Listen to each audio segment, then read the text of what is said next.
Growing up in Los Angeles, I was very aware of Skid Row. Skid Row is a community east of downtown Los Angeles that encompasses about 55 square blocks and is one of the largest concentrated areas of homelessness in the United States. Here in Lava Mae, what we do is we provide basic hygiene services in the form of showers to guests that are experiencing homelessness.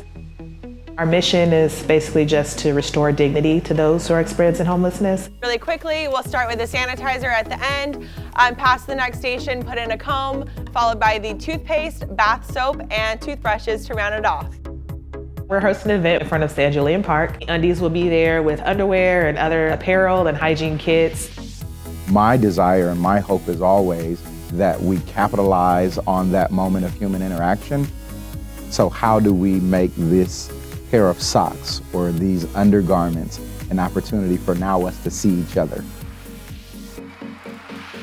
Our vision was to transform the way society interacts with those who experience homelessness. And that's just meeting people where they are with an extreme level of care. It's important because it's a basic human right. Everybody deserves to be clean. Everybody deserves to feel human. Like we all have that duty to give back to the community that we live in, and I'm really excited that our team's able to kind of give back to the community when they need it most.